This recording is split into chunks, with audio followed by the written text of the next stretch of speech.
आज फिर निफ्टी की नियर एक्सपायरी है। ठीक है, तो ये मंथली एक्सपायरी होने वाली है। ठीक है, इस मंथ का ये लास्ट एक्सपायरी है फिर निफ्टी का। तो आज हम लोग एनालिसिस करते हैं। यहाँ पे देखिए कि सबसे पहले मंथली चार्ट में दिखाती हूँ। मंथली चार्ट में एक अच्छा बुलिश कैंडल बनाकर क्लोजिंग दिखाया हुआ था। ठीक है, और हाई लगाया था 23,763 का। ठीक है, और क्लोजिंग हुआ था 23,420 में। ठीक है, तो देखिए कल अगर ओपन होता है, ओपन होने के बाद अगर हाई ब्रेक करता है, ठीक है, जो हो सकता है कि कर सकता है। ठीक है, क्योंकि 200-300 पॉइंट ऊपर ही है इसका हाई लगा था। ठीक है, अगर हाई ब्रेक करता है तो फिर अगले सेशन में हमको दिख सकता है कि यहाँ पे ये एक नया हाई लगा सकता है। ठीक है ना, फिर इसका ये 50% हो जाएगा। ठीक है, हो सकता है कि 50% पहले टेस्ट कर ले 22,127 का लेवल। ठीक है, इसको टेस्ट करने के बाद हो सकता है कि फिर यहाँ से भी एक हैमर कैंडल बना के यहाँ से ऊपर ब्रेकआउट दिखा दे। ठीक है, और अगर ऐसा नहीं हुआ तो फिर ये एक दूसरा लेवल भी है जो फिर यहाँ तक का टेस्ट कर सकता है 21,634 तक का।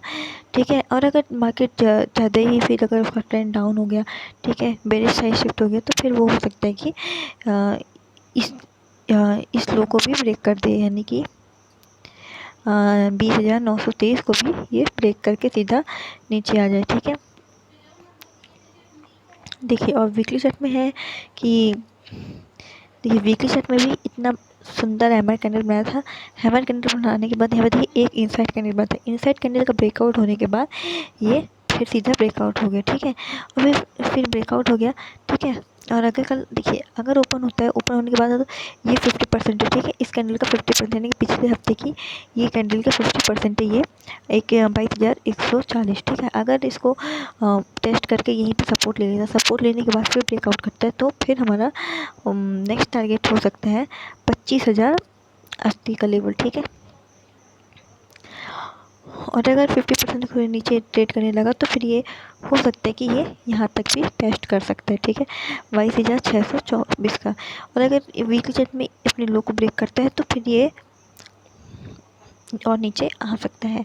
ठीक है, डेली चार्ट में बता देती हूँ कि डेली चार्ट पे क्या है। देखिए डेली चार्ट में भी मार्केट में थोड़ा सा एक ट्रेंड रिवर्सल आ गया, क्योंकि देखिए यहाँ पे डोजी कैंडल बनाया था। डोजी कैंडल बनाने के बाद डोजी कैंडल का लो ब्रेक हो गया, और ये पिछली कैंडल बनाया था उसका भी इसने लो ब्रेक कर कर उसके ऊपरी छोड़ती क्लोजिंग दिखाई, यानी कि 23,420 में। ठीक है, और अगर कल इस बीच ओपन होता है, ठीक है, ओपन होने के बाद अगर इस लो को ब्रेक करता है, पिछले लो को, यानी कि फ्राइडे की कैंडल को 23,337 को ब्रेक करता है, तो फिर यहाँ तक का हमें टारगेट देखने को मिल सकता है। 23,170 तक का लेवल फर्स्ट टारगेट हो जाएगा। ठीक है, और इसको भी ब्रेक करता है तो फिर यहाँ तक का इस मूविंग एवरेज तक को ये टेस्ट कर सकता है। 22,793 तक का लेवल ये दिखा सकता है। एक घंटे में बता देती हूँ मैं, एक घंटे में देखिए, एक घंटे में इस मूविंग एवरेज बीच में ये फंस चुका है। ठीक है, ये तो देखिए ये इम्पोर्टेंट सपोर्ट में। ठीक है, ये जैसी कल लो को ब्रेक करता है तो फिर ये इस मूविंग एवरेज तक ये टेस्ट करने आ सकते हैं, यानी कि 23,160 तक का लेवल दिखा सकता है। ठीक है, अगर लो को ब्रेक करते हैं, और अगर लो को ब्रेक करने नहीं कर पाता है, इस हाई को ब्रेक कर दिया, तो हो सकता है कि फिर ये यहाँ तक का टारगेट दे दे। ठीक है, 23,516 तक का। फिर यहाँ से हो सकता है कि यहाँ पे कोई कैंडल बनाए और यहाँ पे सीधा नीचे गिर जाए या फिर ब्रेकआउट कर जाए। ठीक है, 15 मिनट में बता देती हूँ कि 15 मिनट में क्या है, आज का मेरा टारगेट क्या होने वाला है।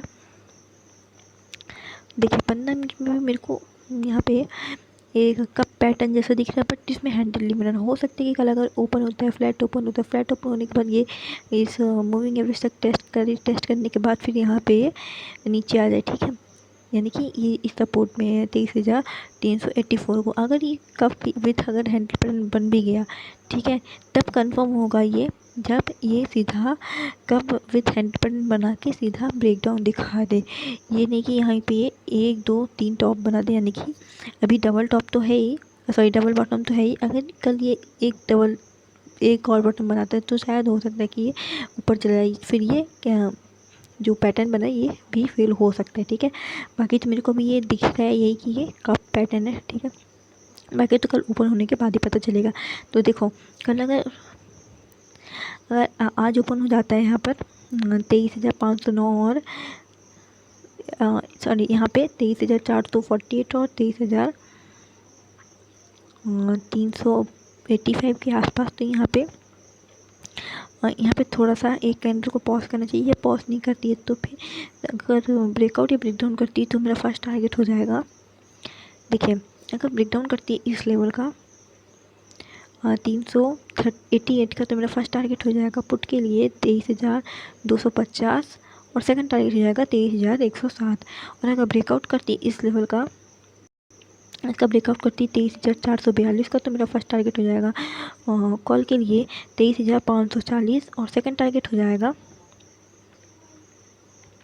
23,608। ठीक है। और अगर मान लीजिए गैप अप ओपन होता है यहाँ पे कहीं,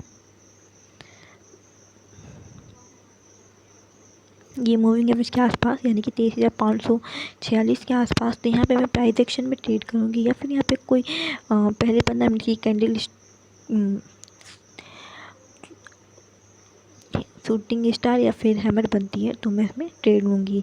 अगर कैप डाउन ओपन हो जाता है यहाँ पे कहीं 23,244 के आसपास, तो यहाँ पे मैं रेंज बनने का इंतज़ार करूँगी। रेंज बनती है जिस साइड को ब्रेकआउट या ब्रेकडाउन करता है उस साइड को मैं ट्रेड लूँगी। बाकी का एनालिसिस मैं आप लोग को बताती रहूँगी। ठीक है, तो आप लोग भी अच्छे से ट्रेड करिएगा, शॉर्ट टर्म के लिए ट्रेड कीजिए, अच्छा प्रॉफिट कमाइए। ठीक है, ये नहीं कि आप लोग बड़े ट्रेड के लिए होल्ड करिए और उसमें भी लॉस हो जाते हैं। ठीक है, तो बाकी नज़र बना के रखिएगा। धन्यवाद।